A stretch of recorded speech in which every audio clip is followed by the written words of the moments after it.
Hey guys, what's up? It's Dusty here, back with another crypto video. And if this video can hit 400 likes within 24 hours, we are giving away $100 worth of XRP. And all that you have to do is press the like button on this video, comment something down below, and have the notification bell on. Is Ripple hiring for serious expansion? This is a question that just popped up on a lot of people's minds after reading the title of this article. And yes, Ripple is always hiring, and they have always been, but now they're hiring something quite special. They are looking for a recruiting coordinator. And what a recruiting coordinator does is this person is here in order to attract talent before competitors even get a look in. This is a job ad that is posted on the official Ripple website in careers and all jobs. Let's quickly check it out, what it looks like. Here you can see the careers and jobs at Ripple that still need to be fulfilled. And you can now apply for recruiting coordinator. And here you can see what you'll need. You need BA degree, 1 year or plus experience, yada, yada, yada. You get it, you get it, you get it.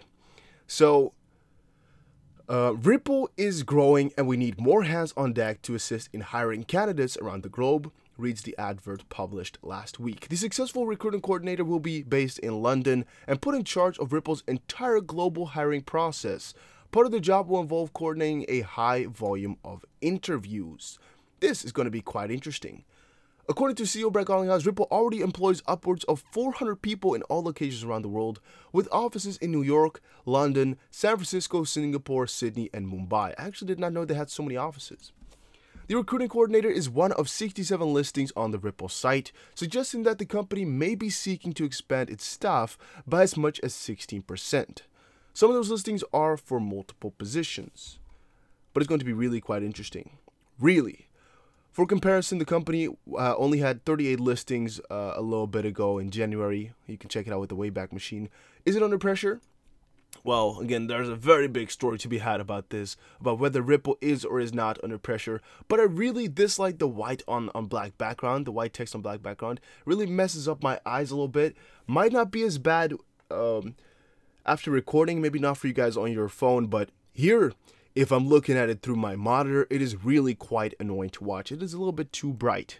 But now we already got the, this is a lot brighter. We already got the information though, as Ripple is hiring and they're expanding like crazy. We know that because of one of the sentences here that said that right now there's 67 listings open, while there were only 38, which is half the amount in January. So in half a year, again, they've come up with, they're trying to get as many people in there as possible, guys. We are looking at it, we're experiencing it, we're seeing it firsthand.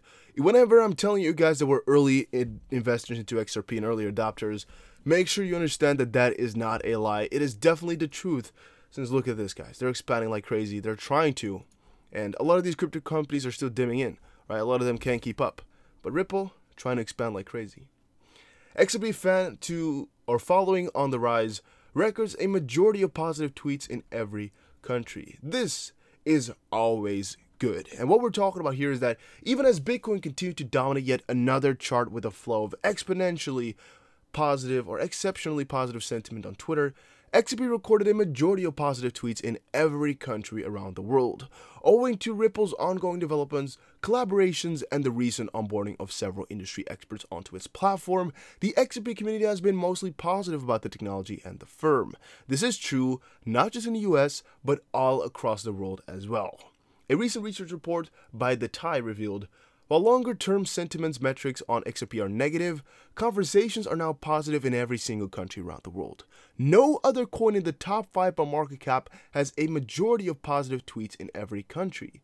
And according to that report, Singapore recorded a massive volume of 85.5% positive tweets about XRP, and this was followed by Brazil with 85.4%, Croatia 83.75%, and of all XRP tweets, Turkey stood 4th with 75%, Sweden 5th with 71%.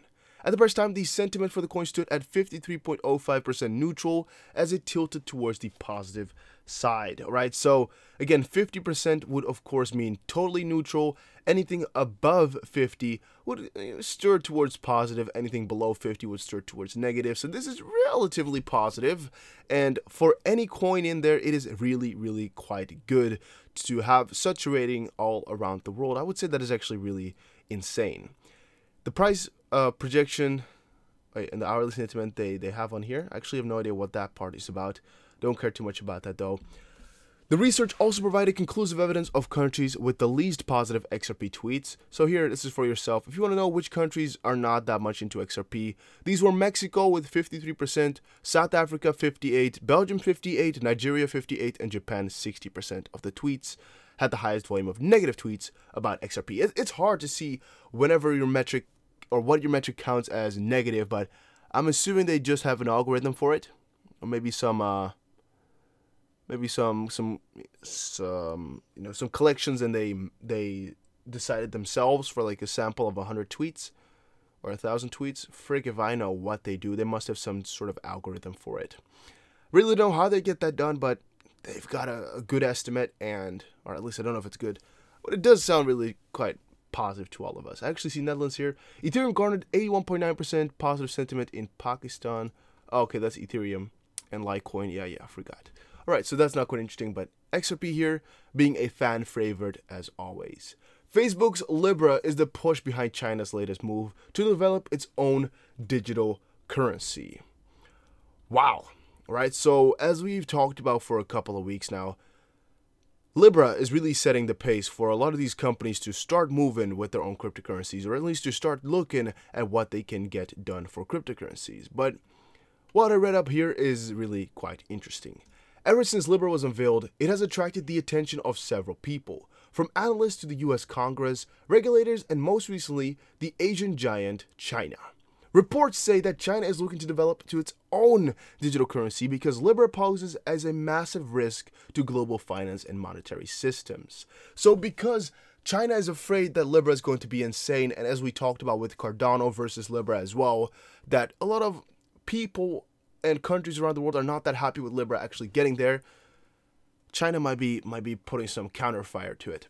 The People's Bank of China is stepping up its research to develop its own digital currency to counteract Libra. Wang Xing, the director of the People's Bank of China, the PBOC, expressed concerns over the potential of a small group of tech companies controlling a centralized digital token that could ultimately impact global finance, as reported by the South China Morning Post. I definitely understand it. We don't even need to read further into this article, as it is quite obvious what they're trying to tell us. They are scared. It's pretty obvious, and I don't blame them too much, right? If this happens, though, it is actually pretty positive to us. In one of the latest AMA sessions from Charles Hoskinson, he also explained that if JPM coin were to be a hit, a lot of these other bigger companies are also going to be producing their coins. But what you get with Libra and some of these companies, if they're hits, what you get is that you really get a monopoly on the bigger ones, right? And that could hurt global finance and whatever. It could hurt China to a certain extent. That's why they want their own coin. Or at least that's when they're going to be looking into getting their own coin. Top 3 price predictions: Bitcoin, Ripple, Ethereum, altcoins, yada, yada, yada. Altcoins suffer severe losses to Bitcoin, only a few technical contradictions to give hope of reversing the situation. And XRP confirms that it has disconnected from the main market. Wow, I do not agree. XRP has not disconnected from the main market. Period. It has not disconnected from the main market. Period. Keep that in the back of your head. It has not. What I do have to tell you guys is that if you were wondering why these coins are going down, or at least why they went down just a little bit ago, make sure you check out the Discord. A link for that is in the description below. We actually give away free coin signals and premium coin signals for $1 a month. And in the free signals, we actually already told you guys that these altcoins are most likely going to bleed and that BTC was most likely going to flourish within a short time period. And exactly what we predicted happened here. Doesn't always happen exactly how we predicted it, but now it did. So make sure you check it out because it is completely free, or you can go premium for just $1 a month to start off. So make sure you check it out. Bitcoin is soaring, boosting Ethereum, Ripple's, XRP, and Litecoin. Here is why. And again, check out the Discord if you're interested in that part. Former Ripple CTO launches platform to allow users to easily write and deploy smart contracts. That sounds a lot like Codius. And if we go there to the article, Ripple's former CTO Stephen Thomas has announced the launch of a new open source decentralized hosting platform called Codius. This decentralized platform uses Interledger and enables anyone to write and use smart contracts in a very cost-efficient way. This is amazing. This is just astonishing. It's all picking up pace right right now. We've known about all of these things for a while, but it's finally starting to pick up the pace. Finally, it's been taking such a long while for all of this to get done. And Codius currently has 2 users, Talindas, an IT company in Luxembourg, and Netherlands-based developer Wietsevint, the creator of the XRP tip bot. And I don't know exactly how good Codius is going to be, but Codius is an open source hosting platform available for anyone who wants a secure platform to build or host smart contracts on. In the same way that cloud computing made web hosting more accessible, Codius will make experimentation on the blockchain more widely available because people won't need to build from scratch. It's going to be amazing, astonishing, and I'm really excited for it. And last but not least, a tweet from David Swartz. I have a vision that I'm executing with everyone else at Ripple. But of course, the folks at every other search engine were just as right about the importance of search as the folks at Google were. I'm optimistic, realistic too, and he's talking about that he's quite confident that payments are about to be severely disrupted because they are just too broken and we have the tech to fix it. I get less confident when the question is what tech will do to disruption or where we'll end up, because he has that vision. Again, guys, David Swartz, one of the GOATs in the whole of crypto and the whole of the world. One of the, best speakers I've ever followed on any platform, really. And it's just amazing to be blessed with the knowledge that he provides. It's just amazing. It's a blessing every day to read what he writes. Really amazed, really astonished every single day that I read more stuff. Thank you, David Swartz, Joel Katz, for all your insights. And guys, this was again quite a cool episode. Make sure you press the like button if you enjoyed this video, and I'll see you guys again in another crypto video. Take care, everybody, and have a nice day.